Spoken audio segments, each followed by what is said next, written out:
ashwagandha. Go on.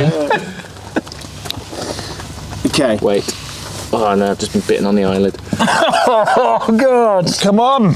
Well, that won't attract the fuckers. Brilliant. Great. Right, okay, we're at Pooley Bridge, the Crown Inn in Pooley Bridge. It's the most beautiful pub on the overlooking the river in the lakes. We're not alone, are we, Ben? We're getting Right bitten. by the river. But anyway, Great day. what an amazing day. A beautiful day. A day of cycling. A day of to cycling through some stunning scenery, We and enjoyed most importantly of all, we're over halfway. It's dawning on us that this can be done. It will be done. And this has got the most climbs. Today we had the most climbs of any day so far, and it's in our legs. We're doing this. We're not doing it quickly, but we're doing it, and it was beautiful today. There's so many uplifting moments. It was I felt very privileged, and it was. There were moments where we actually stood there and kind of felt like the need to hug, really. Yeah. And we listened to some music. We put some classical music on as we rode over. Bit of Richard Hawley, bit of John Hopkins. Yeah, Richard Hawley wasn't so good. What with my mental health? Yeah. It made me feel like Down by the ocean. No, that wasn't so good. But there were also some pubs, obviously, along the way. Went to some pubs, and the first pub we went to was in Lancaster. White Cross, lovely guy, Dom. Dom, brilliant guy. Loads of great cask ales. Cask ale whisperer. He knows what he's doing. He does, and he was serving a lot of cask ales there. He was a really lovely bloke, wasn't he? Yep. Been in hospitality for a long time. Had a lot to say about the pub industry. Doing some good things. Then we went on to another pub. It was the Royal Barn in Kirby Lonsdale. Sorry for swearing, but they are biting us. Kirby Lonsdale, a lovely brew pub, really good brewery, really good beers. We didn't have any, but they apparently have really good beers. And there, we arrived late. They did a lovely little spread for us. They put on that really lovely pizza bread. Yeah, that was really nice. The kitchen was closed. Still serving food. Really good, beautiful pub. And then we went on to the Half and Half, and that was fantastic. That's a little cycling.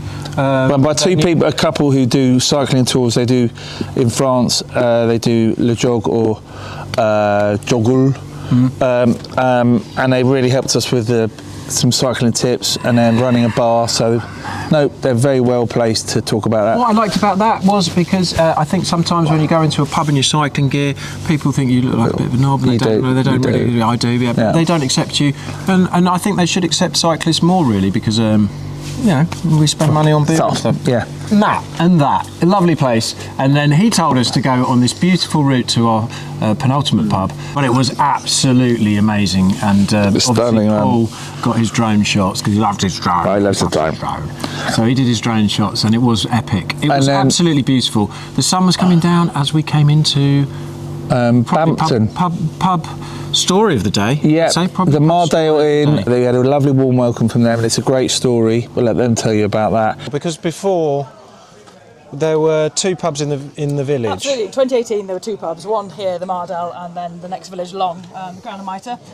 Coming out of COVID, there were no pubs. The Crown and Mitre was sold to a private buyer, and so this was the only pub that was available. It wasn't a pub operating at the time. 6 of us, post-COVID, were sitting in a garden in the rule of 6 going, can we save a pub for the village? Is there enough in the village, the community support, in order to be able to buy the place? So we actually raised £400,000 through a share offer. Right. And we've got 550 members who are all invested in the building and allowed us to buy it and open it. Wow. So they're all... They're putting money into it regularly, or is it? I mean, no, how it was a one-off. We raised 400,000 to buy it, and then we've been very lucky to get some grant money along the way, which has allowed us to develop the kitchen. Right. We'll be looking for grant applications to help us with the roof, which is a little bit of a sieve at the moment. Right. And things like we've got a bike hub. That was great. Right? It's not big, but we've got 2 bike lockers, so people can come stay overnight and keep their bike in a locker.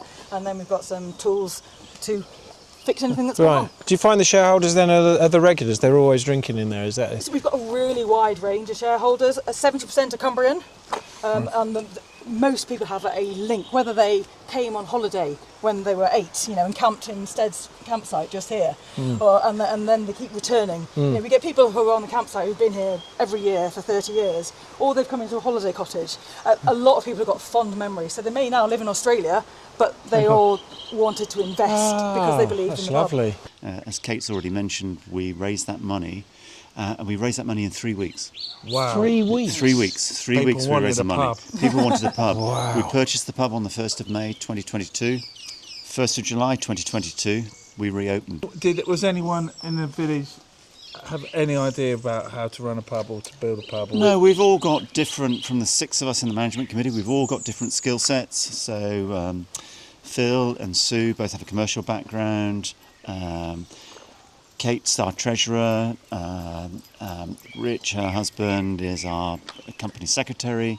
From my own background, I've done infrastructure projects in the past, and I project managed all the infrastructure work that we did, which was not just the bar, but then after that we got a grant for the kitchen. That needed completely stripping out and refurbishing. We then did the bedrooms the following year. So it's an iterative process. And we're coming up. Our 3rd birthday is on the 1st of July. So next week. Amazing. That's incredible. Is our 3rd birthday. Would you recommend it to other communities then? The model that we use, and we're supported by the Plunkett Foundation, they provide us a really good framework in order to be able to run a community-owned pub. So there are, say, guidelines which we have signed up to, which make it the governance much easier. Okay. So there are ways to do it. It's not like and across the UK now there are many community-owned pubs, and it is a model that it works. We're not tied to a brewery. We have some independence, and so we don't have the same level of overheads as other pubs experience. It's still tough. It's still tough. Yeah. But it makes it just that little bit easier. Yeah. So you guys are like you're a community trust, and so you benefit from from it just being structured differently. It's a community benefit society. So, yeah. So although as a company, we're listed on Companies House, but we're regulated by the Financial Conduct Authority. Right. So it's a slight. Yeah, we're in between a in limited company and a charity. Oh, okay. Oh, right. So, okay. Yeah, there are structures in there which allow us to be able to apply for grants, but equally we are a fully functioning limited company. Yeah.